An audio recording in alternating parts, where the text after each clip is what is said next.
আসসালামু আলাইকুম সুপ্রিয় শিক্ষার্থীরা, Shimul memorial north south school and college কর্তৃক আয়োজিত বিজ্ঞান ক্লাসে তোমাদের সকলকে স্বাগতম। আশা করি সকলে সুস্থ আছো, ভালো আছো। বর্তমান পরিস্থিতিতে অবশ্যই তোমরা বারবার সাবান পানি দিয়ে হাত ধুবে এবং বাইরে বের হলে খুব সচেতনভাবে বের হবে এবং অবশ্যই মাস্ক পরিধান করবে। বাড়ি থেকে আসার পরে যথাযথভাবে নিজে পরিষ্কার হয়ে যাবে এবং সার্বক্ষণে নিজের হাইজিনটা নিজে মেনটেন করবে। আসো আমরা ক্লাসে চলে যাই। আমি মির্জা সাজেদা ইয়াসমিন মোহন।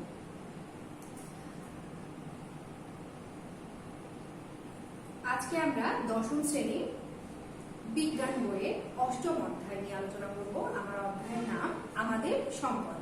আসো আমরা দেখে নিই এখান থেকে আমরা কি কি সম্পদগুলো পেতে পারি। আচ্ছা, প্রথমে আমরা দেখতে পাচ্ছি মাটি ও ভূমির বৈশিষ্ট্য। আমরা মাটি ও ভূমির বৈশিষ্ট্য ব্যাখ্যা করতে পারবো। এছাড়াও বিভিন্ন প্রকার মাটির পার্থক্য ও মাটির গঠন সম্পর্কে আমরা জানতে পারব। মাটি দূষণের কারণ, ফলাফল ও সংরক্ষণের কৌশল আমরা বর্ণনা করতে পারব।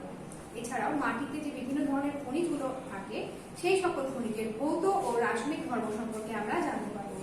এছাড়াও আমরা প্রাকৃতিক জ্বালানির গঠন, প্রক্রিয়াকরণ ও ব্যবহার এবং এদের সংরক্ষণের যে কৌশলগুলো রয়েছে সেগুলো সম্পর্কে আমরা ব্যাখ্যা করতে পারবো। আসো আমরা আমাদের আলোচ্য বিষয়গুলো আজকে খাতায় তুলে নিই। আশা করি সকলে খাতা এবং কলম নিয়ে বসেছো, তোমরা প্রত্যেকেই কিন্তু আলোচ্য বিষয়গুলো সঠিকভাবে সুন্দরভাবে লিখে দিবে। আচ্ছা, প্রথমে আছে কি মাটি ও ভূমির বৈশিষ্ট্য, তারপরে বিভিন্ন প্রকার মাটির পার্থক্য ও মাটির গঠন, তারপরে রয়েছে মাটি দূষণের কারণ, ফলাফল ও সংরক্ষণের কৌশল, মাটিতে অবস্থিত খনিজের ভৌত ও রাসায়নিক ধর্ম, এছাড়াও প্রাকৃতিক জ্বালানির গঠন, প্রক্রিয়াকরণ ও ব্যবহার এবং এদের সংরক্ষণ প্রক্রিয়া। আশা করি সকলেই সুন্দরভাবে খাতায় লিখে ফেলেছ।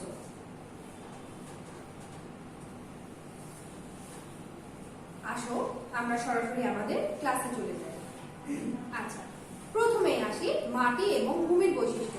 আচ্ছা, মাটিটা কি, মাটির গঠনটা কি? মাটি মূলত হচ্ছে নানা রকম জৈব এবং অজৈব রাসায়নিক পদার্থের মিশ্রণ।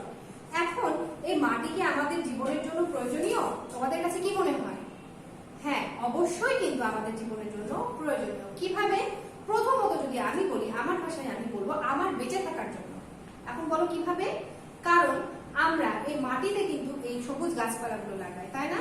আর আমরা কিভাবে বেঁচে থাকি? ওই গাছপালা যে অক্সিজেনটা ত্যাগ করে সেই অক্সিজেন কিন্তু আমরা গ্রহণ করি, গ্রহণ করার মাধ্যমে কিন্তু আমরা আমাদের জীবন ধারণটা করি। তাহলে প্রথমত আমি যদি বলি, অবশ্যই প্রত্যেকটা প্রাণীর বেঁচে থাকার জন্য কিন্তু মাটি প্রয়োজন। এরপরে আমাদের আরো একটা অন্যতম জীবন ধারণের উপাদান হচ্ছে কি খাবার। এই খাদ্য শস্যটা মূলত আমরা কোথা থেকে পাই? অবশ্যই যে গাছপালা, যে উদ্ভিদগুলো মাটিতে আমরা রোপণ করি সেখান থেকে কিন্তু আমাদের খাদ্য শস্যটা আমরা পেয়ে থাকি এবং সেইটা খেয়ে কিন্তু আমরা আমাদের জীবন ধারণ করে থাকি। মূলত বেশিরভাগ আমাদের বাংলাদেশের প্রেক্ষাপটে যদি আমরা আমাদের প্রধান খাদ্যটা কি? অবশ্যই ভাত। সেটা কোথা থেকে আসে? ধান থেকে। আমাদের সর্বত ক্ষেত্রে এবং প্রত্যেকটা সেক্টরে কিন্তু এই ভাতের প্রয়োজনীয়তা বা যে ধান বা গম জাতীয় যে খাবার কোথা থেকে আসে? মাটি থেকে, উদ্ভিদ থেকে। মূলত এই উদ্ভিদগুলো আমরা কোথায় রোপণ করি? মাটিতে। সুতরাং ওই ক্ষেত্রেও কিন্তু মাটি আমাদের জীবনের জন্য কিন্তু অনেক বেশি প্রয়োজনীয়। এছাড়াও এই যে আমরা বেঁচে থাকার জন্য যে বাসস্থানগুলো তৈরি করি, যে ঘরবাড়িগুলো নির্মাণ করি, এই যে মসজিদ তৈরি করছি, অফিস আদালত, এই যে আমাদের স্কুল, এটা কার উপরে তৈরি? এটাও কিন্তু এই মাটির বেজের উপরে কিন্তু তৈরি। তাহলে আমাদের কিন্তু সিংহভাগ জিনিসই কিন্তু মাটির উপরে নির্ভরশীল। এছাড়াও আমরা আরো কিছু উদাহরণ দিতে পারি। আমাদের বিভিন্ন ধরনের খনিজ উপাদান আমরা আসবো পর্যায়ক্রমে, সেগুলোর মধ্যে রয়েছে কি বিভিন্ন ধরনের প্রাকৃতিক সম্পদ রয়েছে, প্রাকৃতিক গ্যাস রয়েছে, সোনা রয়েছে, তামা রয়েছে, আছে অ্যালুমিনিয়াম, এগুলোও কিন্তু আমাদের মাটি থেকে আসে। এছাড়াও আমাদের জীবন ধারণের জন্য অপরিহার্য উপাদান যে পানি, এই পানিও কিন্তু ভূগর্ভস্থ অবস্থায় মাটির তলদেশে অবস্থান করে এবং সেখান থেকে কিন্তু আমরা আমাদের সুপেয় পানির উৎসটা পেয়ে থাকি। তাহলে কিন্তু আমরা দেখতে পাচ্ছি যে মাটি আমাদের জীবনের জন্য কতখানি গুরুত্বপূর্ণ। আচ্ছা, আমরা বলেছিলাম কি মাটি নানা ধরনের জৈব এবং অজৈব রাসায়নিক পদার্থের মিশ্রণ। এখন এই মিশ্রণ গুলোর মধ্যে কি কি থাকে? বিভিন্ন এলাকার মাটির গঠন কিন্তু বিভিন্ন ধরনের হয়। এই মাটিতে যে বিদ্যমান পদার্থগুলো রয়েছে সেগুলো মূলত 4 ধরনের। কি কি? এগুলো হচ্ছে খনিজ পদার্থ, জৈব পদার্থ, বায়বীয় পদার্থ এবং মোস্ট ইম্পর্টেন্ট হচ্ছে কি পানি। এছাড়াও কি কি রয়েছে? এছাড়াও রয়েছে অ্যালুমিনিয়াম, রয়েছে ম্যাগনেসিয়াম, রয়েছে লোহা, সিলিকন, রয়েছে জিঙ্ক, কোবাল্ট, বোরন ইত্যাদি।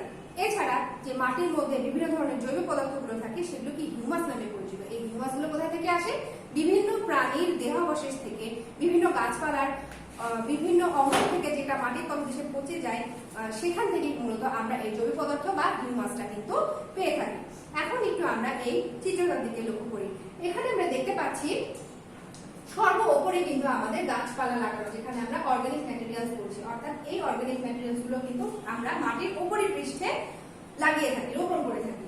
এরপরে দেখতে পাচ্ছি আমরা এ, বি, সি এবং এটা আর, এটা আর না দিয়ে যদি আমরা এটাকে ডি বলি তাহলে আমরা আরো ভালোভাবে বুঝতে পারবো।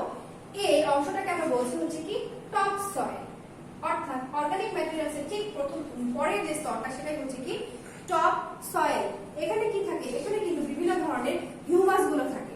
হিউমাস গুলো পচন প্রক্রিয়া কিন্তু এই টপ সয়েলে শুরু হয় এবং এই জায়গায় কিন্তু বালুর কিছু অংশ থাকে, বালুময় একটা স্তর থাকে।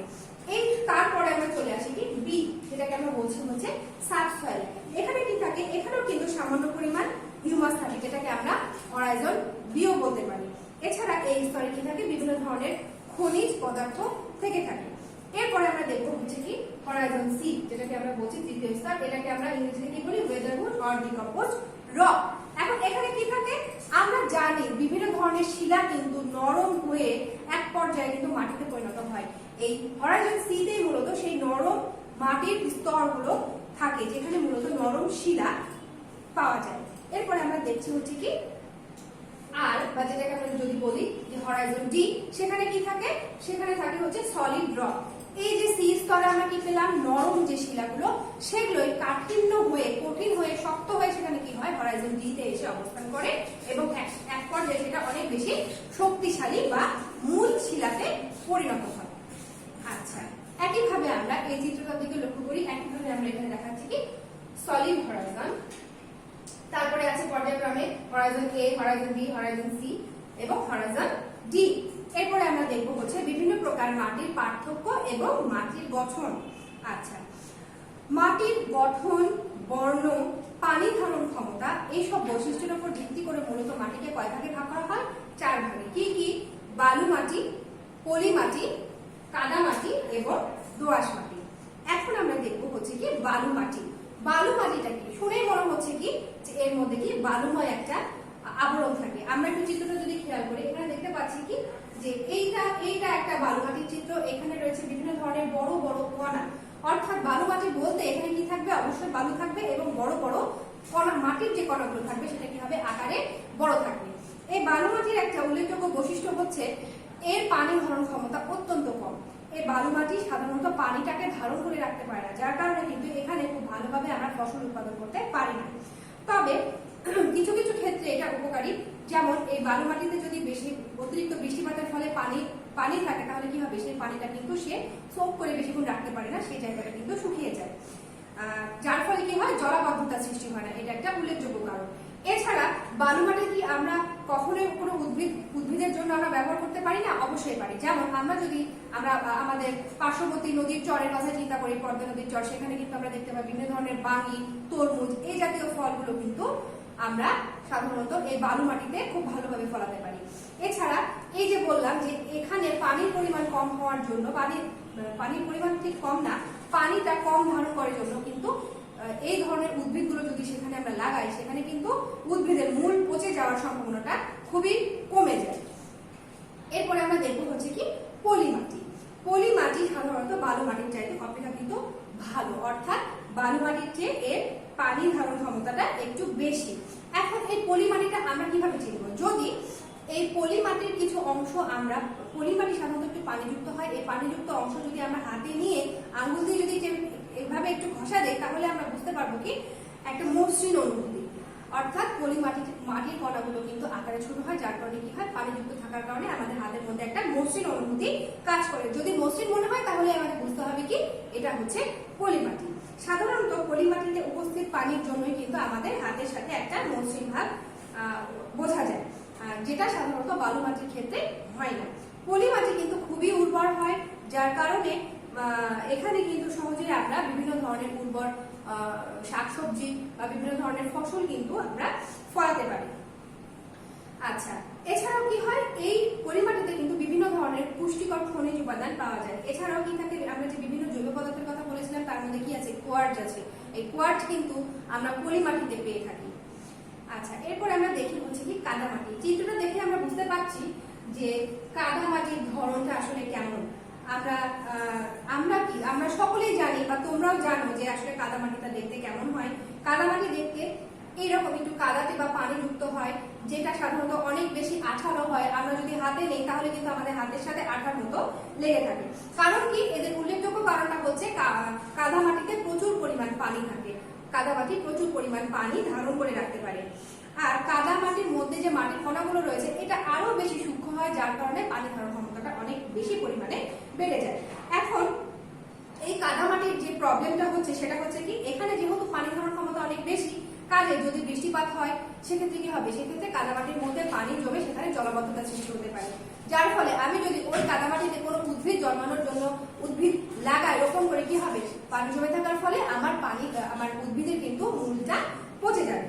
এইভাবে কিন্তু কাদামাটিটা খুব ভালো হয় না আমাদের বিভিন্ন ধরনের সবজি বা ফসল ফলানোর জন্য। এখন এখানে একটা উল্লেখযোগ্য বিষয় হচ্ছে যে কাদামাটিতে কিন্তু খনিজ যে পদার্থগুলো থাকে সেই পদার্থগুলোর পরিমাণ কিন্তু অনেক বেশি থাকে। তবে এই মাটিটা আমরা কোন ক্ষেত্রে ব্যবহার করতে পারি, আমরা এই যে গ্রামাঞ্চলে যে মাটির ঘরগুলো দেখতে পাই, এই মাটির ঘরগুলো তো সাধারণত এই কাদামাটি দিয়ে তৈরি করা হয়ে থাকে। এছাড়া বর্তমানে আমরা যে সাজাপূজার জন্য যে অর্নামেন্টস গুলো ব্যবহার করি না, এই অর্নামেন্টস গুলো, যে মাটির অর্নামেন্টস গুলো, এগুলো কিন্তু এই কাদামাটি দিয়ে কিন্তু তৈরি করা হয়।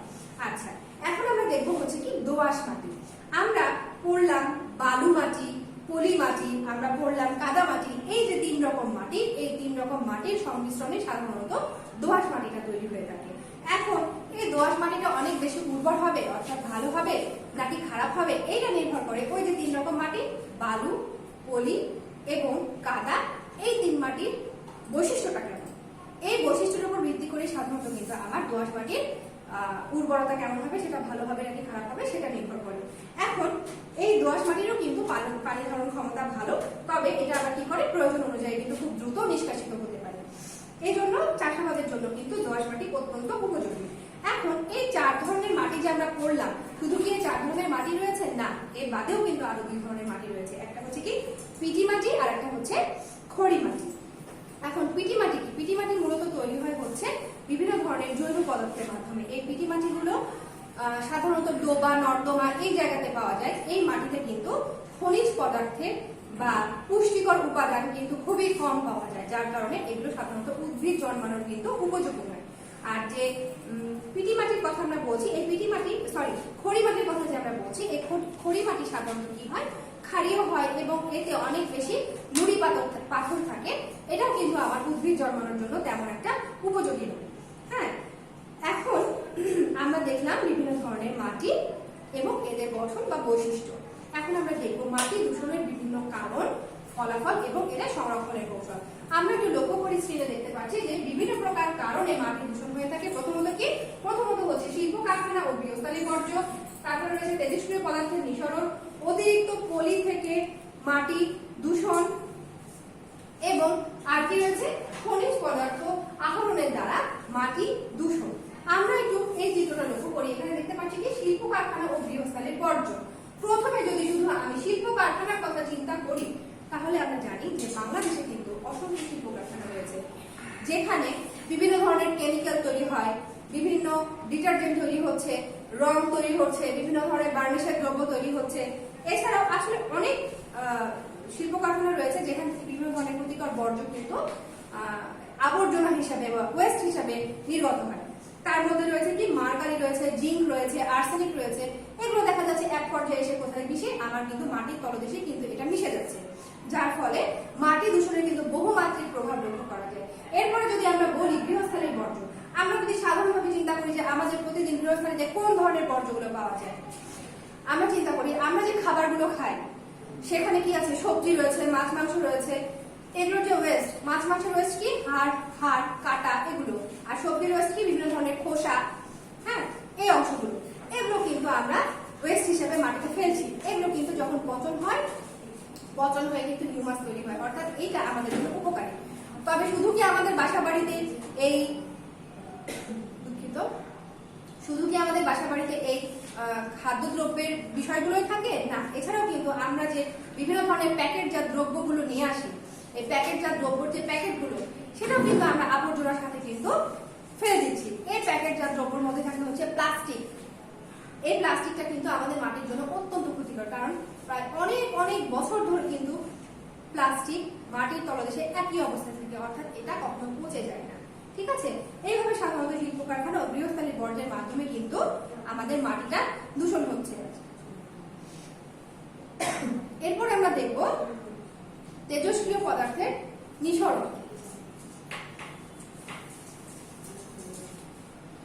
এরপরে আমরা দেখি তেজস্ক্রিয় পদার্থের নিঃসরণ। আচ্ছা, তেজস্ক্রিয় পদার্থ কি? তেজস্ক্রিয় পদার্থ হচ্ছে সাধারণত পারমাণবিক বিদ্যুৎ কেন্দ্র বা বিভিন্ন পারমাণবিক যে অস্ত্র তৈরির কারখানা, সেইখানে যদি কোনো দুর্ঘটনা বশত বা পরীক্ষা নিরীক্ষার ফলে বিভিন্ন ধরনের বের হয়ে আসা তেজস্ক্রিয় পদার্থ মাটির সাথে এসে মিশে, যেমন কি রেডন আছে, রেডিয়াম আছে, থোরিয়াম আছে, সিজিয়াম আছে, ইউরেনিয়াম আছে, এগুলো যদি মাটির সাথে মিশে তাহলে কি হবে? সেখানে কিন্তু মাটির উর্বরতা নষ্ট হয়ে যায় এবং সেখানে কিন্তু আমার ফসল ফলানো আমরা পারি না। কারণ কি? ওই যে বললাম, এই দূষণ বা ক্ষতিকারক তেজস্ক্রিয় পদার্থ দ্বারা কি হচ্ছে? আমার মাটির উর্বরতা নষ্ট হচ্ছে। এরপরে দেখবো হচ্ছে আমরা অতিরিক্ত পলি থেকে মাটি দূষণ।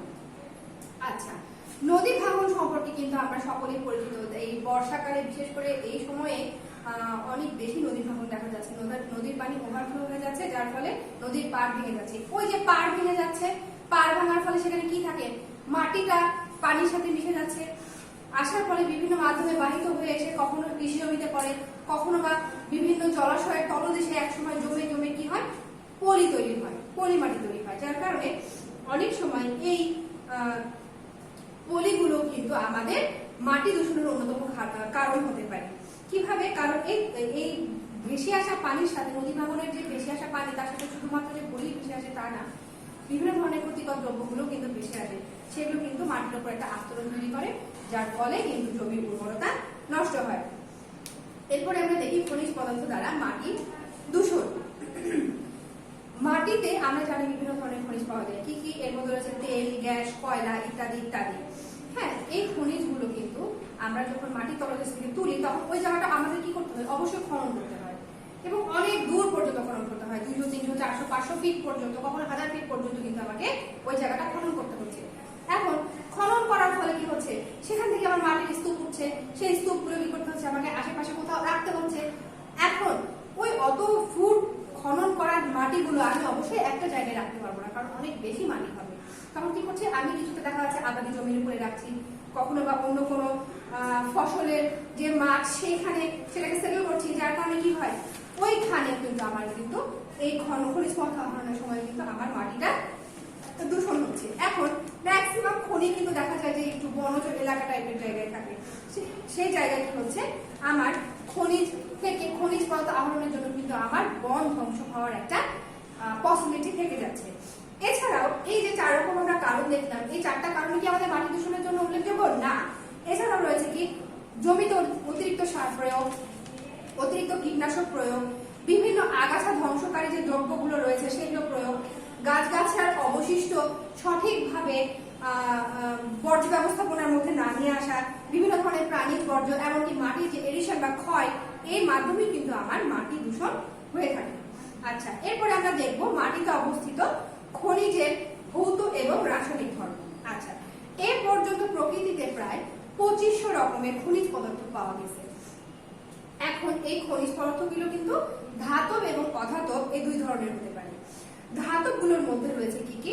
রয়েছে লোহা, তামা, সোনা, রূপা ইত্যাদি। এছাড়াও বিভিন্ন ধরনের আমাদের জৈব খনিজ রয়েছে। জৈব খনিজের মধ্যে কি কি রয়েছে? কয়লা, গ্যাস, পেট্রোল ইত্যাদি। এখন এই খনিজগুলোর যে গঠন, প্রক্রিয়াকরণ, ব্যবহার এবং সংরক্ষণ সম্পর্কে আমরা একটা সংক্ষিপ্ত ধারণা নিব। প্রথমেই রয়েছে কি? প্রথমে রয়েছে প্রাকৃতিক গ্যাস প্রক্রিয়াকরণ, ব্যবহার, সীমাবদ্ধতা এবং সংরক্ষণ। আচ্ছা, তারপরে রয়েছে পেট্রোলিয়াম, পেট্রোলিয়ামের প্রক্রিয়াকরণ এবং ব্যবহার, এবং সবশেষে রয়েছে কয়লার প্রক্রিয়াকরণ এবং এর ব্যবহার। আচ্ছা, আমরা একটু চিত্রটার দিকে লক্ষ্য করে এখানে দেখতে পাচ্ছি কি মাটির তলদেশে আগুন জ্বলছে। অর্থাৎ এই চিত্রটা দ্বারা আমরা এটা বুঝিয়েছি যে এই যে প্রাকৃতিক সম্পদ এর মধ্যে রয়েছে কি খনিজ গ্যাস, এটা কোথা থেকে আসে? অবশ্যই মাটির তলদেশ থেকে আসে। এখন এই প্রাকৃতিক গ্যাসটা কি? সাধারণত আমরা যে সিএনজি স্টেশনে যে গ্যাসটা নেই বা সিএনজি পাম্পে, সেটা কি সেটা সাধারণত মিথেন গ্যাস, যেটা সংক্ষেপে কি CH4। এই গ্যাসটা আসে কোথা থেকে? মাটির তলদেশে। এই মাটির তলদেশ থেকে কিভাবে এই গ্যাসটা তৈরি হয়? আমরা জানি যে লক্ষ লক্ষ বছর আগে কি ছিল, বিভিন্ন গাছপালা ছিল, বিভিন্ন পশু পাখি ছিল, প্রাণীদেহ ছিল, এগুলো মাটির তলদেশে পৌঁছে বিশেষভাবে পানির সাথে মিশে, কাদা পানির সাথে মিশে কিন্তু ভূগর্ভে জমা হয় এবং একটা পর্যায়ে দেখা যায় যে বিভিন্ন প্রচন্ড রকম তাপে, চাপে এগুলো কি হচ্ছে, এই স্তরগুলো মধ্যে শিলা স্তরে চাপে পড়ে দেহাবশেষগুলো ঘনীভূত হয়ে এই একটা গ্যাস তৈরি করে, যা আমাদের সাধারণত প্রাকৃতিক গ্যাস বা পেট্রোলিয়াম নামে পরিচিত। আর এই জায়গায়, যে জায়গায় সাধারণত এই প্রাকৃতিক গ্যাসগুলো পাওয়া যায়, সেখানে আমরা কি বলি? তাদেরকে আমরা বলি হচ্ছে গ্যাস কূপ।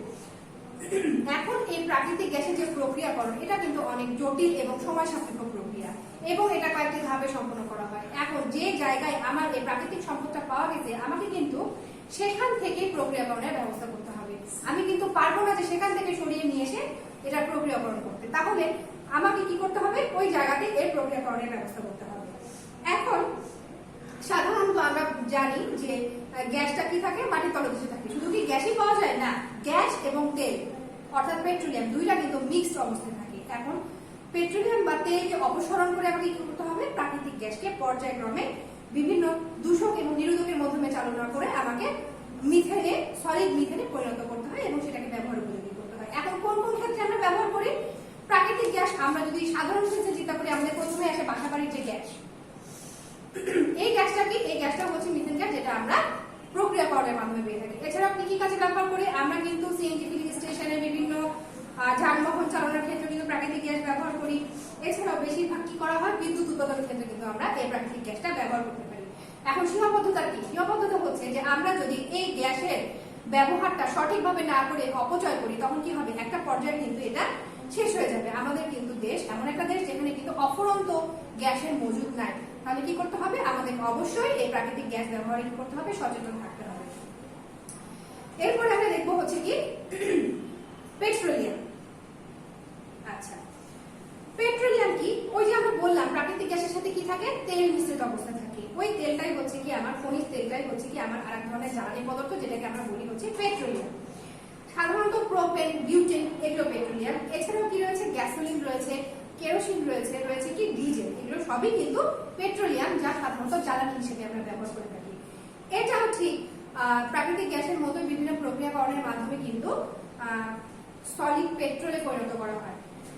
সাধারণত 400 ডিগ্রি সেলসিয়াস তাপমাত্রায় আংশিক পাতনের মাধ্যমে আমরা পেট্রোলিয়াম পেয়ে থাকি। এখানে আমরা দেখতে পাচ্ছি একটা পেট্রোলিয়াম তৈরি বা পেট্রোলিয়ামকে শোধন করার একটা কারখানার চিত্র। ব্যবহার হিসেবে কিন্তু অধিকাংশ আমরা পেট্রোলিয়াম জ্বালানি ক্ষেত্রে ব্যবহার করি। এছাড়াও আমরা কি করতে পারি? শিল্প কারখানায়, কৃষি কাজে, বিভিন্ন লুব্রিকেন্টে, তারপরে গ্রিজ ইত্যাদি তৈরিতেও কিন্তু আমরা পেট্রোলিয়াম ব্যবহার করে থাকি। এরপরে চলে আসে আমরা কয়লা। কয়লা হচ্ছে কি আমাদের একটা প্রাকৃতিক সম্পদ। কিভাবে? কারণ এটা একটা পাললিক শিলা। কয়লাকে আমরা কি বলতে পারি? পাললিক শিলা। এর মূল উপাদান হচ্ছে কি কার্বন। এছাড়াও কি রয়েছে? বিভিন্ন ধরনের রয়েছে হাইড্রোজেন, সালফার, নাইট্রোজেন ইত্যাদি কয়লার মধ্যে থাকে।